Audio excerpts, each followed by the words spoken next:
AVC, how's it going? Right, okay. This is hopefully what you can hear. This is Marajata. This originally came out in the mid-70s. This is the reissue from Mr. Bongo last year. I think it came out for Record Store Day 2017. Yeah, it's, I suppose you describe it as Afro funk. It is, I say, well, yeah, it's a stunner. So if that's your thing, check it out. Right, okay. Now, I was going to put together just a video of jazz records that I picked up recently. I bought quite a lot of jazz. But I must admit, my favourite VC videos are where there's a variety of stuff shown. You know, I always think that a good VC video is like a good wedding disco, you know, something for everyone. So on that basis, kicking off, Neil Young, On the Beach.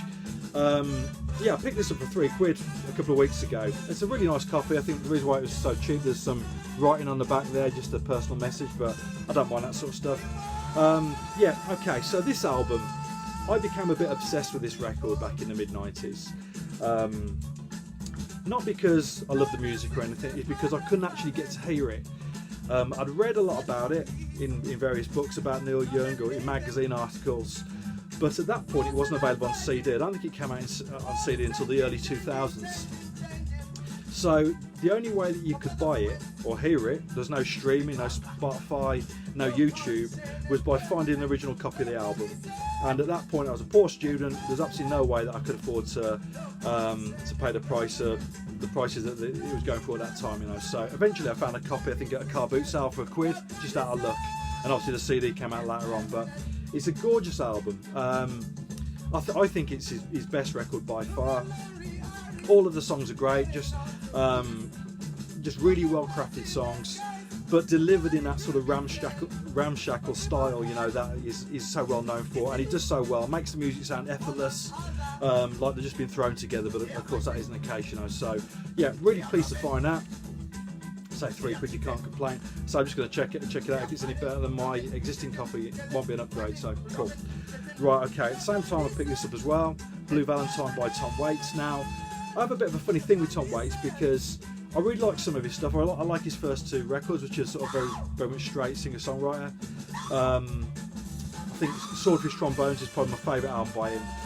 But it's not somebody that I've really latched onto and picked up all his stuff, because I actually think his stuff is a little bit wasted on me. I don't have the best hearing in the world, so his music being very much story based, I don't think I actually, you know, get the full content of the song. So it's almost a little bit wasted on me, I must admit. But I do pick up his stuff now and again, and this is really nice. I mean, the opening track is a version of Somewhere, the tune from West Side Story, and you've got these big lush syrupy strings with you know, that sweet melody over the top, delivered in that growl of a vocal.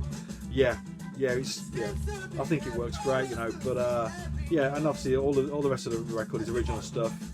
Yeah, it's just a really nice album. Is his 5th or 6th album, something like that? Yeah, 1978 on Elektra. I think this is an early UK press, so very nice. Right, okay. This is something I've had on CD for a long time, but I found the vinyl cheap, so I went with it. This is that iconic sleeve there, Aphex Twin, Window Licker.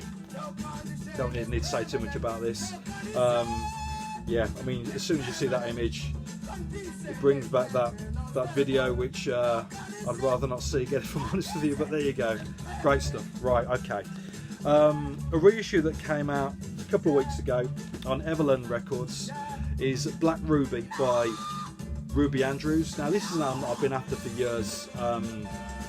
It is a funk classic, 1972 I believe, yeah, originally on Zodiac Records. I think what makes this record so special is the fact that, I mean, there's out and out funk, you know, for 80% of the record, but a couple of tracks hidden in there as well. I've got more of a northern soul feel. It's that sort of 4 to the floor thing going on rather than funk, and it sort of breaks up the album, and I think it really works because of that. I didn't really know the deal with it, but looking at the producers, I think it's produced by a team of 3 people, so I think that sort of slight mix of styles comes from the fact that there's it's not just relying on one producer. But this is an absolute classic. I mean, look at that sleeve. Yeah, stunning stuff. You probably know some of the tunes on this, so they are fun classics. But yeah, and really nicely done as well. The label Everland, really nice pressings, sounds great. There's been quite a few sort of classic titles like this coming out on this label, so really worth checking out. I've had a couple more through, which I'll probably show in my next video, but yeah, very cool. Okay, I mentioned before that my local record shop had a large blues collection in. When I first went in, I saw this, but I didn't pick it up straight away. This is The Blues of Clarence Clay and William Scott by the New Gospel Keys, and as the picture would suggest there, it's a duo, so it's twin harmony vocals on accordion accompaniment. Now that in itself was the reason why I didn't go for it straight away. I thought I'd go around and check it out online, which is what I did. Gave it a brief listen, and it's lovely. It's more gospel than blues, as you'd expect. So stuff on here like Wait Till I Put On My Robe, I'm on my way to the Kingdom Land, Marching to Zion, The Lord Will Make a Way Somehow. Yeah, you know what you're getting. It is straight gospel music, but absolutely beautiful. Early 60s, I think it come out in 63, I think, on the Bluesville label. See the label there, I think. Yeah, very nice. Right, okay. A couple of weeks ago, I was in Nottingham, went to see a gig there, so stayed over and did some digging the following day. This is a reissue of an absolutely classic reggae album. This is an album which, when you see sort of lists of must-hear reggae albums, this one always features in it. This is from, I think, 1978 originally. Human Dell, Africa Must Be Free by 1983. This is his debut album, produced by Augustus Pablo, featuring Sly and Robbie, Jacob Miller. It is Leroy Sybil. It's an absolutely stunning record. Roots reggae. Yeah, as I say, you know, I think Rolling Stone had it in their top 1,000 albums that you must hear before you die. It is an absolute stunner from start to finish. Not something I've ever owned on vinyl before. You can get it quite cheap actually, because this is a 2017 reissue on Greensleeves Records. I think it's their sort of 40th anniversary reissue program. So yeah, well worth picking up. This only cost me, I think, 6 or 7 quid because it's a second-hand copy. But even if you get one new, you'll get it at a relatively cheap price online. So definitely worth checking out.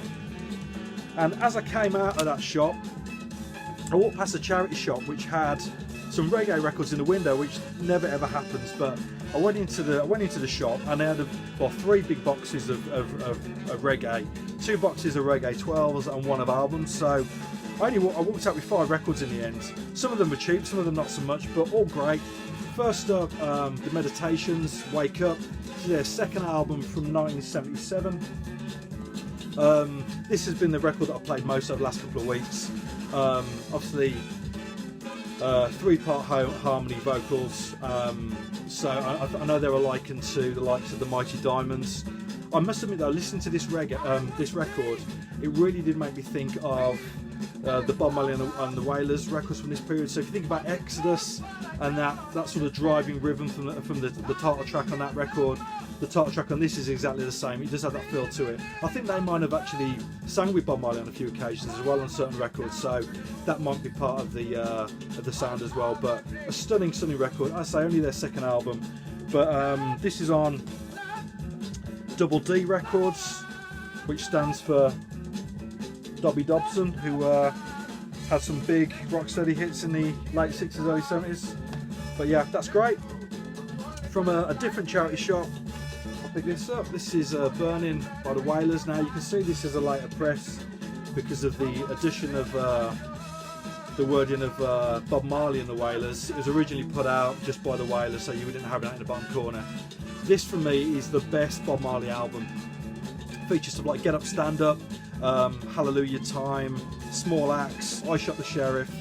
Yeah, it's a stunner. Originally from 1973, I believe, but this is a later pressing from 1978 on Island Records. It's an Italian pressing. Pressing's okay actually, but yeah, really nice. I liked it. It's got the nice inner sleeve as well. So, but yeah, know what you're getting with that.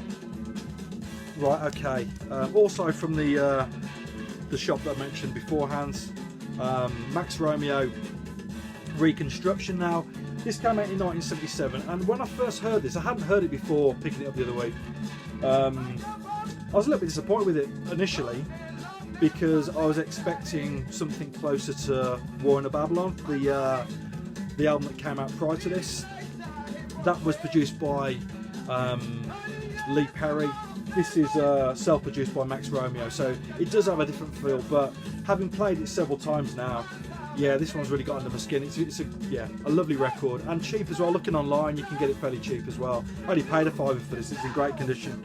Yeah, on the Island label. Okay, another one from that same shop. This was only £1.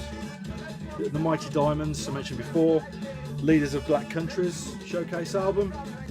It's okay. This tidied up all right. Actually, looked in a bit of a state when I bought it, but it's cleaned up nicely on the Mobiliser Records label. Yeah, this is from 1983. Obviously that 3-part vocal harmony, you know what you're getting, but a really nice record. An absolutely awful cover. I mean, look at that, that's a shocker. But yeah, the music is very good, so that's okay. And just very quickly, something not reggae related, but something I picked up a couple of weeks ago. Joe Jackson and Look Sharp. Now this is his debut album from 79 on A&M Records. Yeah, I'd never heard this album before. The only reason I picked it up was because there's a track that came out in about 1991 by Anthrax called Got the Time. It's off their Persistence of Time album. An absolutely great tune. I've always loved it. And yet on the radio the other day I heard a BBC session version of Joe Jackson doing the same song but from 1979. I had no idea that it was a Joe Jackson song initially. As you can see, it finishes the album on here. So I picked up the album, absolutely great. I mean, underrated stuff. Although when I posted it on the Facebook page, I think more people comment on this than anybody ever has on any of my posts. So, but yeah, just a lovely debut album. Cheers.